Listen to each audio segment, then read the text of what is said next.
Imagine for a moment that nothing in your life has ever been random. Every joy, every heartbreak, every success, every loss. What if all of it carried a hidden message, an invitation to awaken? The world tells us that events are accidents, that we stumble through chaos without meaning. But Buddhism whispers a different truth.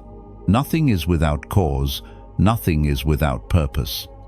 To open your eyes to this is to begin to see life not as a series of coincidences, but as a vast and intricate teaching. Picture a river. The water does not choose its stones, its curves, or its speed. It simply flows, adjusting to every obstacle, yet never ceasing. Your life is like that river. Each bend, each rock, each unexpected turn is not an error. It is part of the current that carries you forward. The pain you felt yesterday, the triumph you celebrated last year, even the silence you endured in lonely hours, all of it was woven into the fabric of your becoming. But here is the uncomfortable truth. We resist. We cling to the good moments as if they should last forever, and we fight against the painful ones as if they have no right to exist. This resistance is what creates suffering. Buddhism teaches that impermanence is the law of life, anicca. Nothing remains as it island. Yet we behave as if permanence were our birthright, as if love should never change, as if health should never falter, as if the world should always bend to our desires. And when it doesn't, we cry out, "Why me?" What if instead we asked, "What is this moment trying to teach me?" In this journey, we will explore timeless Buddhist wisdom that explains why everything happens for a reason, not as fatalism, not as resignation, but as an invitation to see deeper. Impermanence, karma, attachment, mindfulness, flow, and purpose. Each is a lens through which we can transform how we see life. Think of a glass in your hand. You cherish it, polish it, protect it. Yet the wise teacher sees that the glass is already broken. One day it will fall, or crack, or simply fade. Knowing this does not make the glass worthless. It makes it infinitely more precious now. To see life in this way is to live without fear of loss, because loss is already written into the nature of things. The miracle is not in keeping everything forever, but in loving what is here while it is here. Pause for a breath. Ask yourself, how many of your deepest pains came from trying to hold on to what could not be held? A relationship you wished would last, a moment of happiness you begged to stretch longer, a chapter of your life you were not ready to close. Each resistance was like trying to dam the river with your bare hands. You cannot stop the flow, but you can learn to float with it. And here is the hope. When you begin to see the hidden purpose in events, the fear of life begins to dissolve. The job you lost may have been the doorway to a new calling. The friend who left may have freed you for deeper love. The failure that stung may have sharpened your strength. Nothing wasted, nothing random, everything part of the unfolding. This is not superstition. It is not blind belief. It is the lived experience of countless practitioners, monks and seekers over centuries who discovered that when you surrender your demand for control, a deeper order reveals itself. Life ceases to be your enemy and becomes your teacher. So, as we begin, hold this thought close. You are not adrift in chaos. You are not abandoned to chance. Every moment that comes to you, pleasant or painful, is an invitation. The question is, will you resist it, or will you learn from it? Stay with me, because what follows may not only change how you see your past, but how you walk into your future. From the very first breath we take, life is already teaching us about change. The air enters, and it must leave. The heart beats, and then it rests. Each morning the sun rises, Each evening it sets. Impermanence. Anicca, as Buddhism calls it, is not an abstract idea, but the most concrete reality of existence. Everything that arises will pass away. Nothing escapes this law. Yet, paradoxically, most human suffering comes from our refusal to accept this. We cling to what is pleasant as if it should never end. We fight against what is unpleasant as if it has no right to exist. In this resistance, we create pain beyond the pain of change itself. Consider the seasons. Spring's blossoms burst forth, dazzling and fragrant, yet within weeks they fall. Summer's warmth eventually gives way to autumn's chill. Even the longest winter cannot last forever. Inevitably, it yields to the first shoots of green. Each season holds beauty, but none can remain unchanged. Our lives follow the same pattern. Joyful chapters give way to challenges. Relationships shift, bodies age, dreams transform.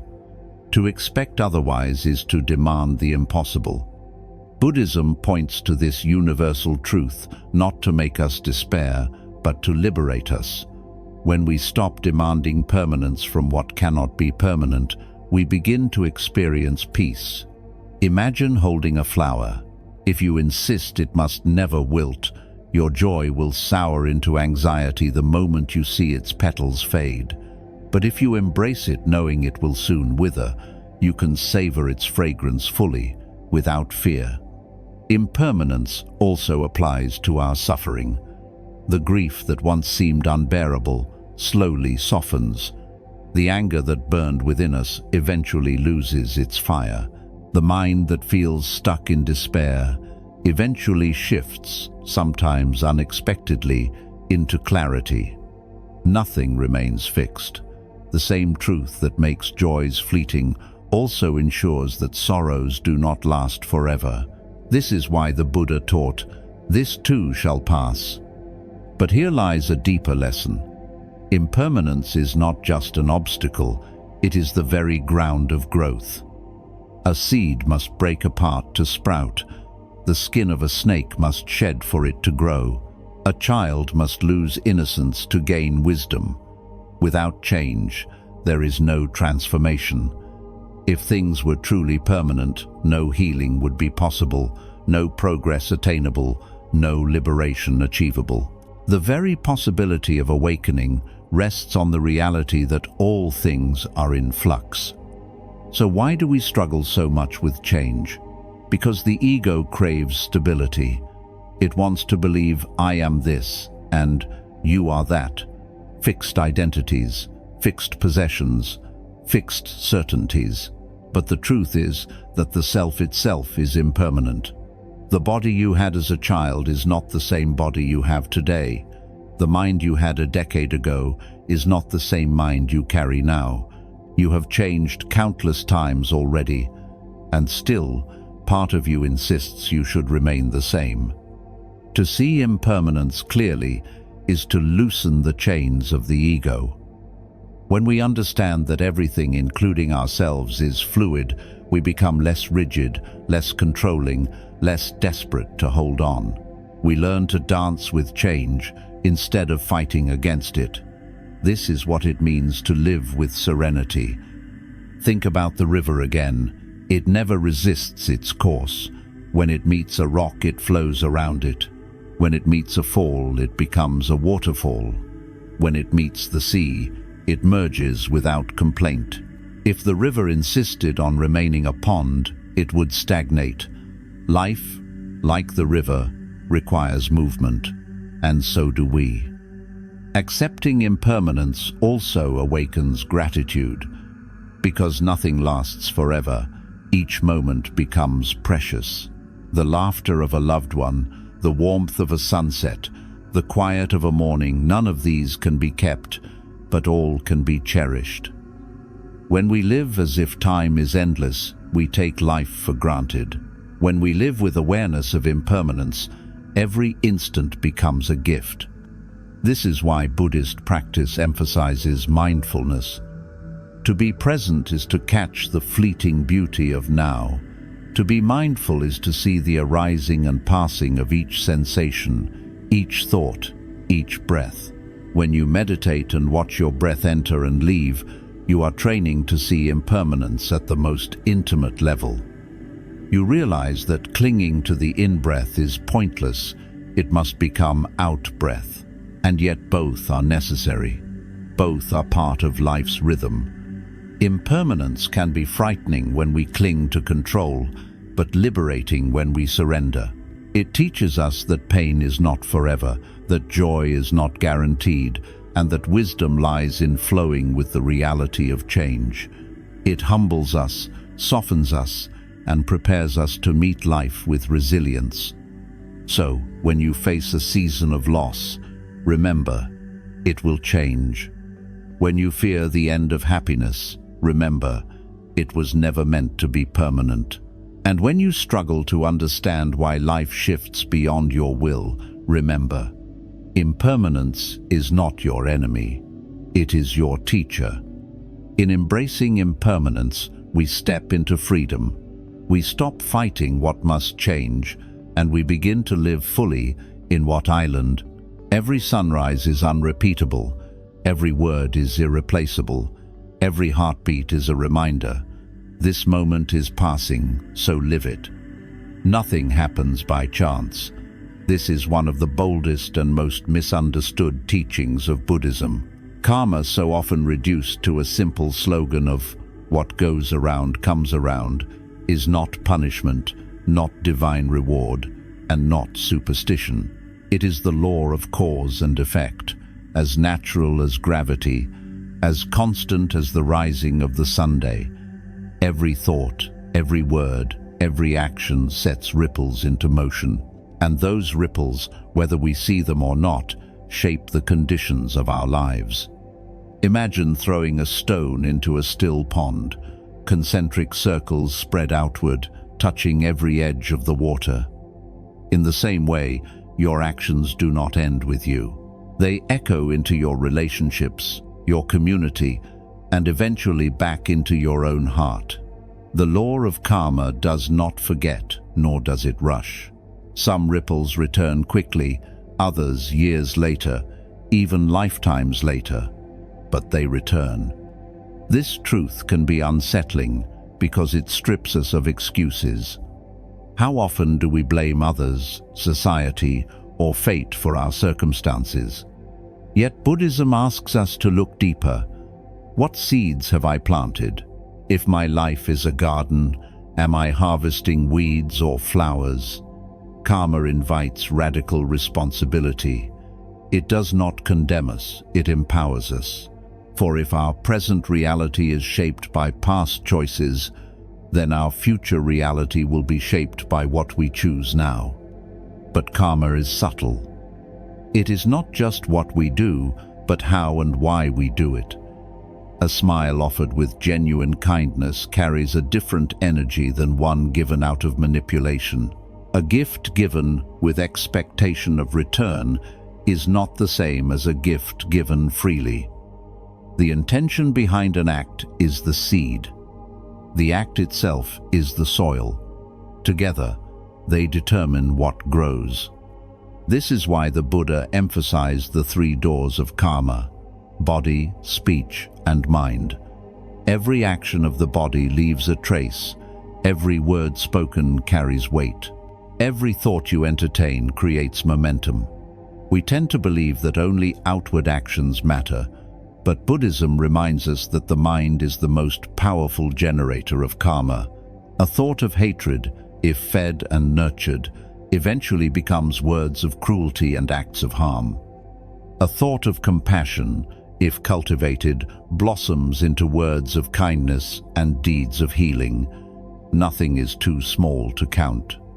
Perhaps you wonder, if karma is so precise, why do we see injustice?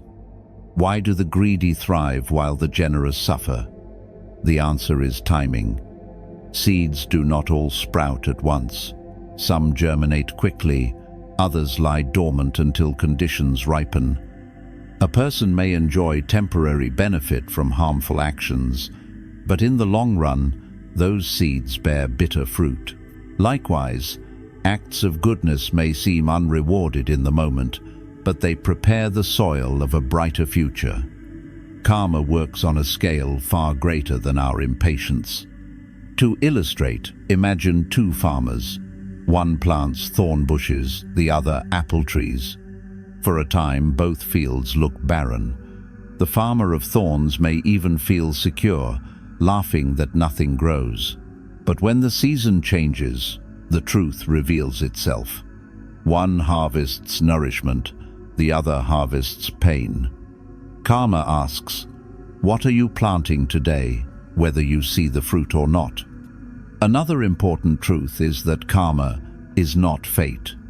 It does not mean we are chained to past mistakes with no escape. The past is a weight, yes, but the present is a sword. Each moment we breathe is a new opportunity to cut through old patterns and plant new seeds. This is why the Buddha declared, karma is intention. What we choose now matters more than what we regret yesterday. Even if we have created suffering before, we can choose compassion, patience, honesty, and generosity today. Every small act shifts the trajectory of our life. Karma also operates collectively.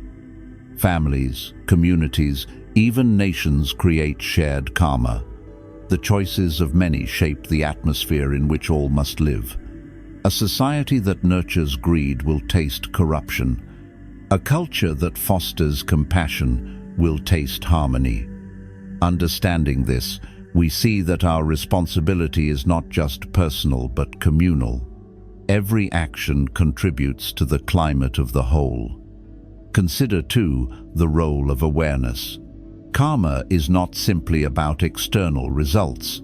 It is about the inner imprint each act leaves behind. When you lie, you do more than deceive another, you erode your own trust in yourself. When you act with cruelty, you reinforce the habit of a cruel mind.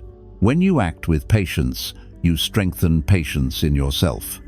The external world may take time to reflect the results, but internally, the impact is immediate. You become the very energy you cultivate. In this way, karma is both mirror and sculptor. It reflects who we are and shapes who we become. If you want to know your past, look at your present circumstances. If you want to know your future, look at your present choices. This realization can be sobering, but it is also profoundly hopeful, because no matter how dark the past, the present is always a new seedbed. A story often told in Buddhist tradition makes this clear. A disciple asked why one person is born into wealth and another into poverty, why one enjoys good fortune and another misfortune. The master replied, "Look at the seeds. An apple seed does not give thorns. A thorn seed does not give apples." Life is not arbitrary. What you hold in your hand is what you once planted, knowingly or unknowingly. The choice of what to plant now rests with you. Pause and ask yourself, what kind of garden am I growing? Do my words plant peace or conflict? Do my thoughts plant kindness or resentment? Do my actions plant trust or betrayal? Karma is not about fearing punishment or chasing reward. It is about realizing that every breath, every choice, every moment is creative power. You are shaping the field of your destiny right now. So let karma not be a doctrine of fear, but a reminder of empowerment. If your garden is filled with weeds, you need not despair. Begin planting flowers today. If your mind is filled with storms, you need not resign. Begin cultivating calm today. The ripples of your new choices will eventually return to you, just as surely as the old ones did. In truth, karma is the great equalizer. No action is ever lost, no seed ever wasted, no choice ever meaningless. Life is not a random lottery, it is a sacred dialogue between what we sow and what we reap. To understand karma is to reclaim the authorship of your life. And so, as we move forward, remember this: nothing you do is small. Every act is a seed, every word is a ripple, every thought is a brushstroke on the canvas of your destiny. Karma is not against you, it is with you. It is your greatest teacher, waiting for you to recognize its lessons. If impermanence is the law of life, and karma is the law of consequence, then attachment is the trap that keeps us bound to suffering. The Buddha taught that craving and clinging are the root causes of human misery.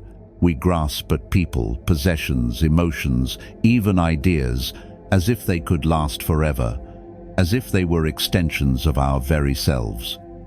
But in a world where everything is fleeting and conditioned, attachment is like trying to hold smoke in your hands. The tighter you grip, the more it slips away.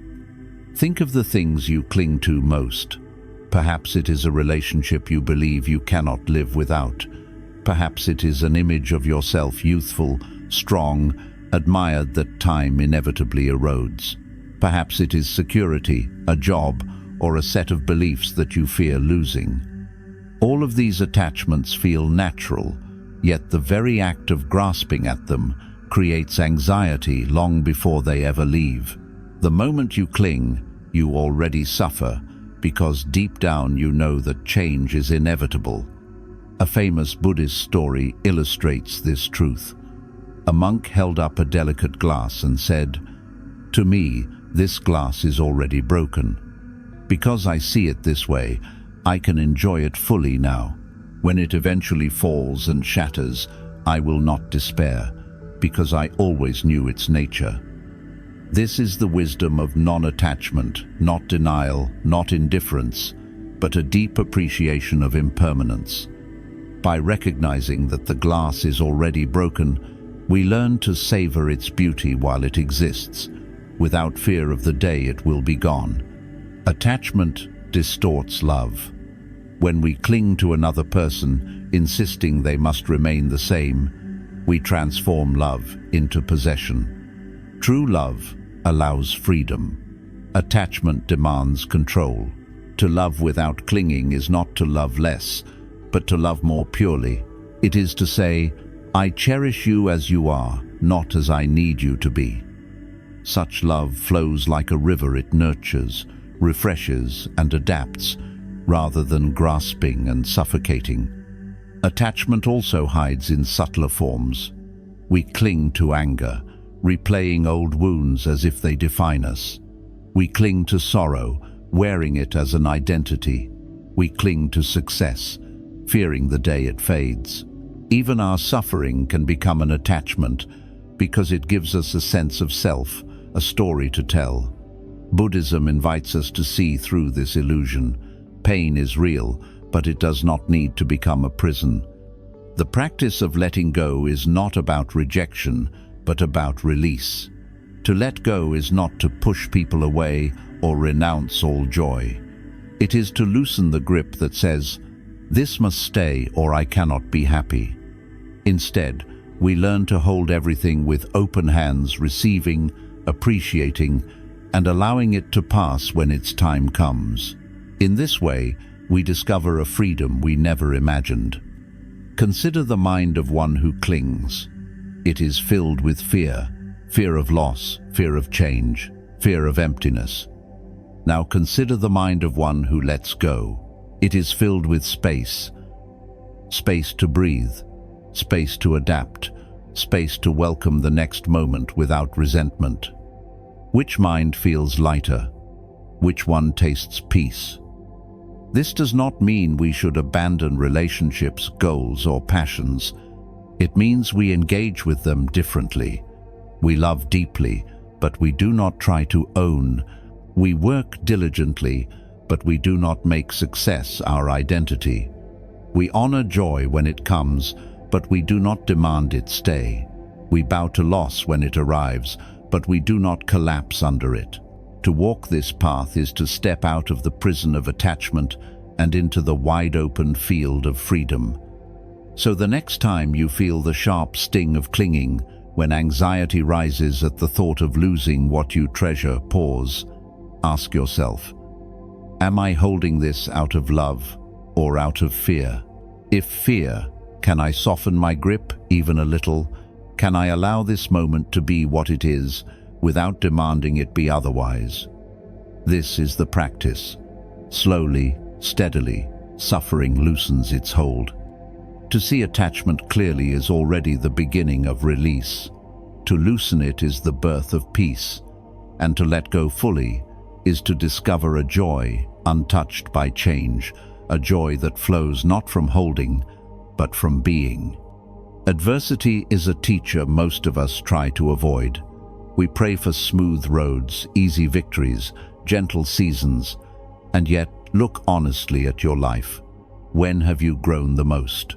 Was it when everything went according to plan, or when the ground beneath you suddenly gave way? It is in the dark nights, the disappointments, the unexpected losses that our deepest lessons often emerge. Buddhism does not ask us to seek suffering, but it does urge us to recognize suffering as fertile soil for wisdom. Consider the butterfly. Inside its cocoon, it struggles, pressing, straining, fighting to emerge. An observer, moved by pity, may try to cut the cocoon and set the butterfly free. But without that struggle, its wings will never strengthen. The very resistance that seems cruel is what gives the butterfly the ability to fly.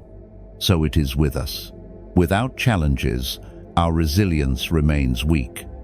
Without resistance, our wisdom remains shallow. The pain we wish away is often the exact training ground we need. Think of a time you faced heartbreak, a relationship that ended, a dream that collapsed. At first, all seemed wasted, but over time, perhaps you discovered independence you never knew you had, or a new path that would never have opened had the old one not closed. What felt like destruction was in fact a kind of rebirth. Buddhism frames adversity as an opportunity, dukkha. The suffering inherent in life is not a punishment but a pointer. It points us toward our attachments, our illusions, our false expectations. When we feel the sting of loss, we are forced to ask, what was I clinging to? What belief did I hold about how life should be? In this way, hardship becomes a mirror, showing us where our illusions still live. A famous story tells of a disciple who complained bitterly to his master about how unfair life was. The master asked him to take a handful of salt and place it in a glass of water. The disciple obeyed, then tasted. "It is unbearable," he said. The master then led him to a lake, asked him to throw the same handful of salt in and drink again. This time, the water was still sweet. The master smiled. Suffering is like salt. The amount does not change. What changes is the vessel. When your heart is small, every pain feels unbearable. Expand your perspective, and the suffering dissolves. What does it mean to expand our perspective? It means seeing beyond the immediate wound. It means asking not, why me, but what can this teach me? It means trusting that pain has a purpose, even when it is hidden. With this shift, adversity transforms from enemy to ally. The fire that burns away illusions also forges strength. The storm that uproots the tree also clears space for new growth. Of course, in the moment, this is not easy. When grief hits, when illness strikes, when failure stings, it feels like the end of the story. But Buddhism reminds us, it is only a chapter. The river keeps flowing. The seed buried in darkness is preparing to sprout. What seems like an ending is often the beginning of a deeper journey.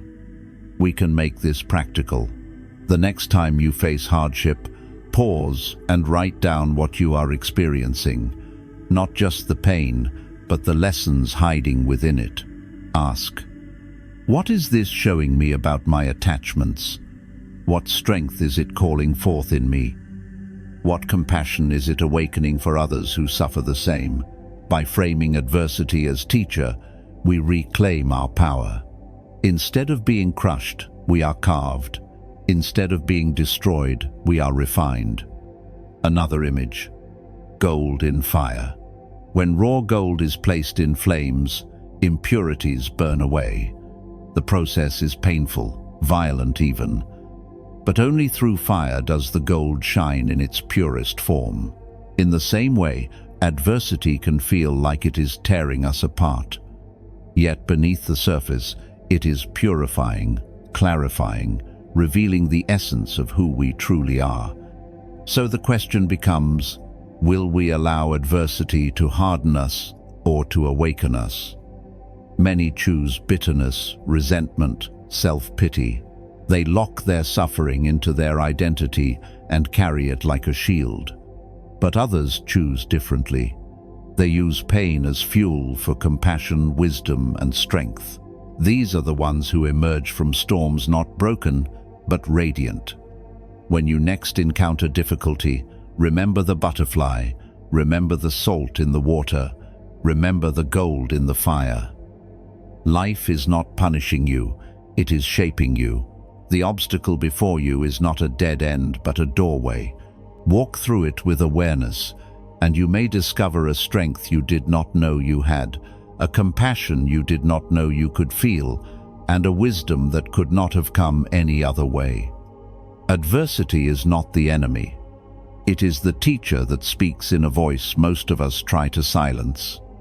But if we listen, truly listen, we will hear it whisper, grow, let go, awaken. If impermanence teaches us that everything changes and adversity shows us how to grow through suffering, then mindfulness is the bridge that allows us to truly live amidst this constant flow. Buddhism calls this practice sati, the art of being fully aware, fully present, fully alive in this very moment. So often, our minds are anywhere but here. We replay the past like an old film, clinging to regrets or sweet memories that cannot return. Or we fast forward into the future, scripting tragedies that may never happen, building castles of expectation that crumble before they're built. Between yesterday's ghost and tomorrow's shadow, the present moment slips away unnoticed. Mindfulness is the invitation to stop running. It is the simple yet profound act of noticing this breath, this sound, this step, this taste.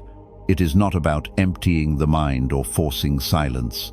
It is about awareness, seeing things as they are, without judgment, without clinging, without resistance.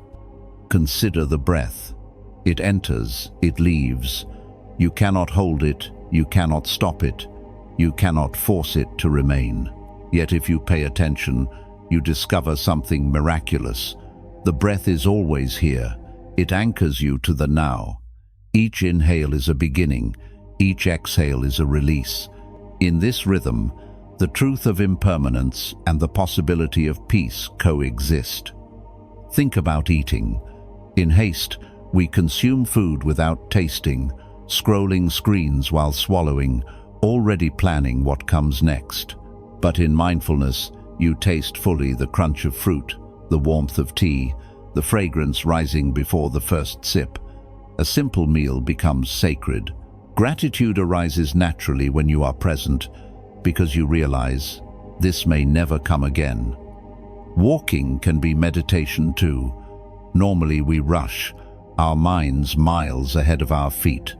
But when you walk mindfully, you feel each step, the earth supporting you, the air brushing your skin. Suddenly, the ordinary path becomes a pilgrimage. Each step is enough, each moment complete. The mind, however, resists this simplicity. It wants drama, distraction, noise. The Buddhists call it the monkey mind, restless, leaping from branch to branch of thought. Mindfulness does not kill the monkey. It gently trains it to rest. With practice, the chatter softens, a spaciousness opens. Thoughts still arise, but like clouds in a vast sky, they pass without storming your peace.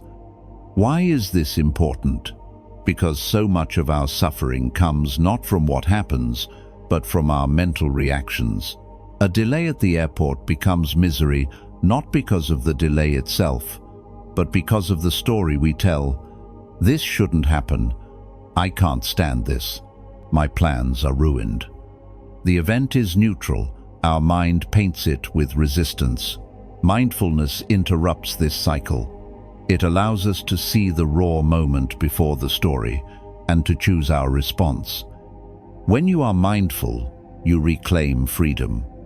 You no longer live as a puppet of habit, pulled by anger, greed, or fear. You see the emotion arise, anger, sadness, desire, and instead of being swept away, you acknowledge it. Ah, this is anger.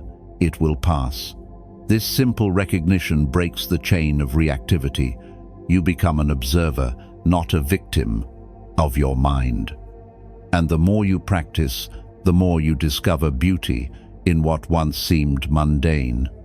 The song of a bird outside your window, the pattern of sunlight on the floor, the gentle silence between two friends. These are not trivial. They are life itself. To miss them is to miss life.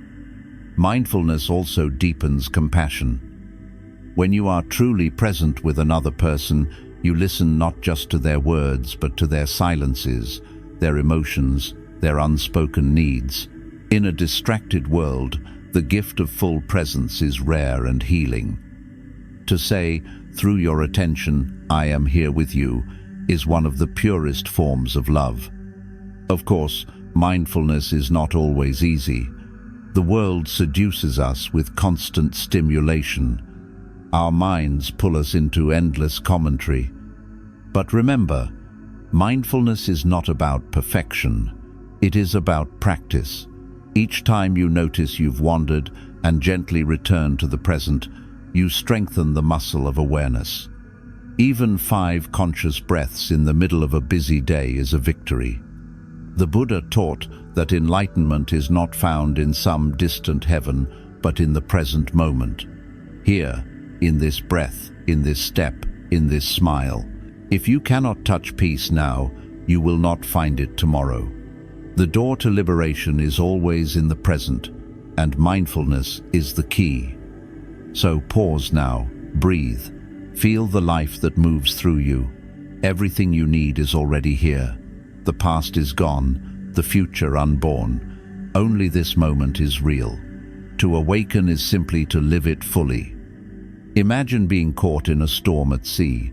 The waves rise higher, the current pulls stronger, and your instinct is to fight.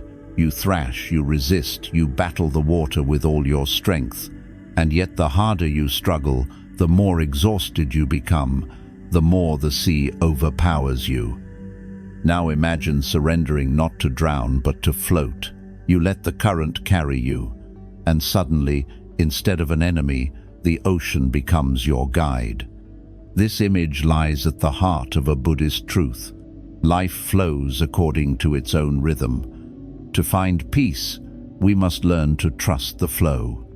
Buddhism speaks of Dharma, the natural order, the law that holds the universe together.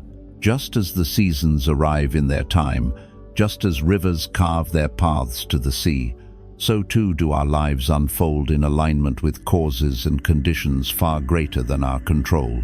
We suffer because we imagine we can dictate every turn, that if we plan well enough, fight hard enough, resist long enough, life will bend to our will.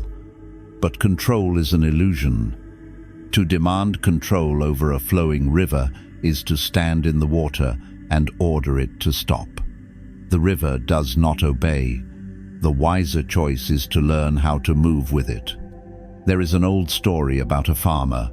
One day his horse ran away. Neighbors came and said, "What misfortune?" The farmer replied, "Who knows if it is good or bad?" Days later, the horse returned, bringing with it several wild horses. The neighbors exclaimed, "What good fortune!" The farmer again said, "Who knows if it is good or bad?" Soon after, his son tried to tame one of the horses, fell, and broke his leg. "Terrible misfortune," the neighbors cried. The farmer repeated, "Who knows if it is good or bad?"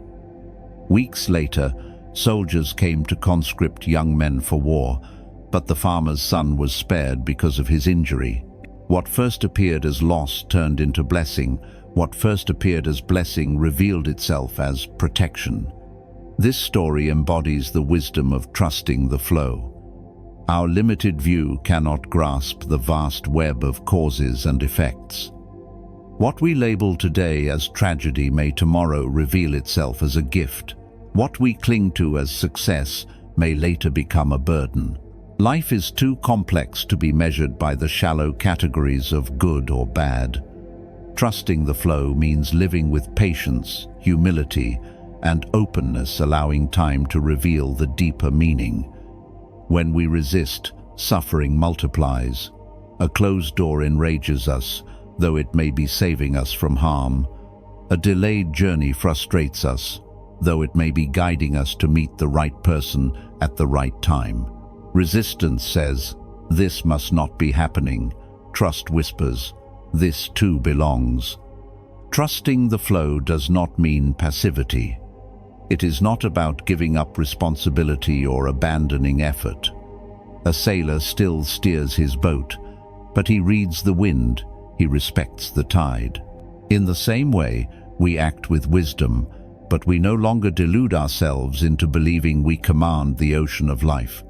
We align with it, we cooperate with it, and in that cooperation, we discover ease. This practice requires faith, not blind belief, but a quiet confidence born from observation. Look at your past. How many times did a seeming failure lead to an unexpected opportunity? How many times did life redirect you away from what you thought you wanted, only to reveal something better? Again and again, the current has carried you, even when you resisted. That same current flows now. To trust the flow is to release the constant tension of needing to know, needing to control, needing to predict. It is to soften into the mystery, to admit, "I do not see the whole picture, but I am willing to walk this path step by step." It is to stop wrestling with the river and instead learn how to swim. And as trust deepens, peace arises. Imagine walking through life without the constant burden of trying to control what cannot be controlled. Imagine meeting each moment with curiosity instead of fear. Imagine saying not, "Why me?" but, "Let me see where this leads." This is not resignation, it is liberation. The lotus, a symbol sacred to Buddhism, grows in muddy water. If you tried to control its growth, pulling it upward, you would destroy it. But left to its natural rhythm, nourished by mud and rain, it blossoms perfectly. So too with your life.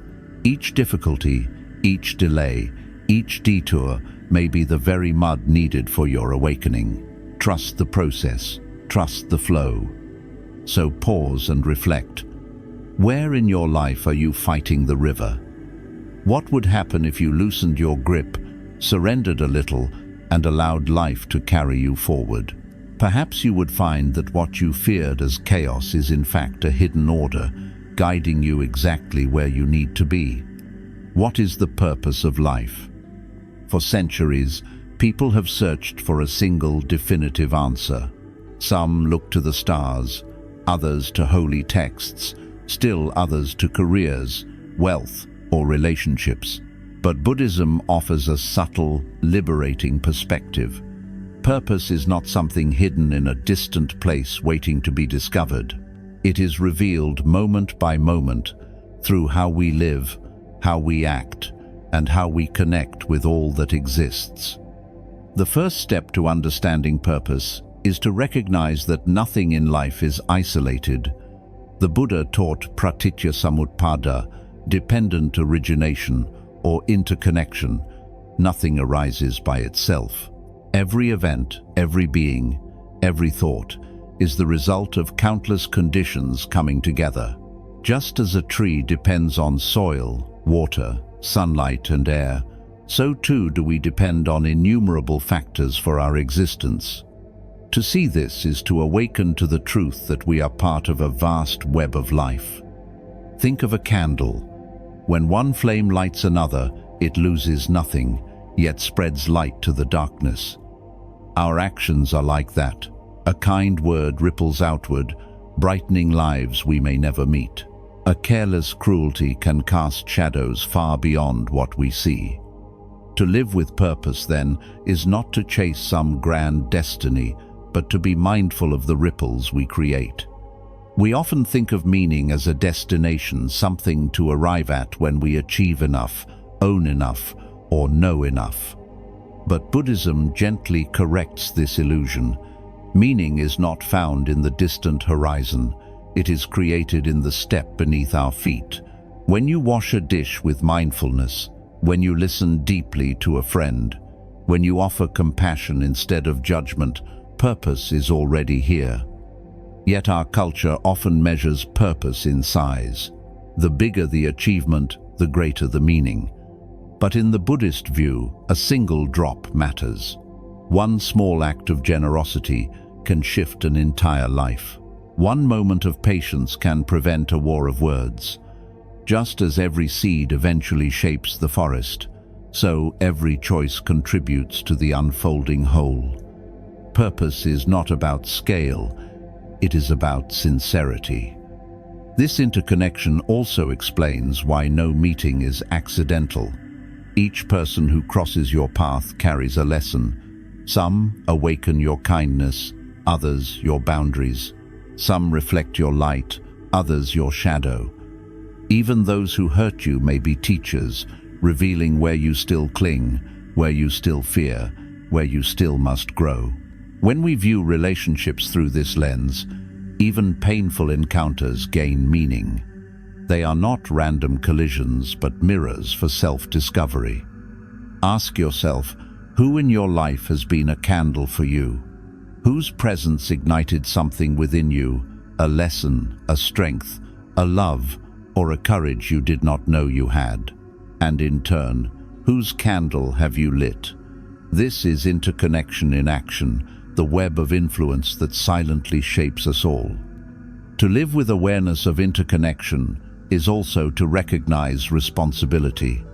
If nothing we do is separate, then our choices are never private. Every word, every act, every thought adds to the collective. This is why cultivating compassion is not just a personal virtue, but a global necessity. When you choose kindness, you are not only freeing yourself, you are planting peace into the soil of the world. Purpose also evolves. At one stage, your purpose may be learning, at another teaching, at one stage healing yourself, at another healing others. Like a river, it changes form, but never ceases to flow.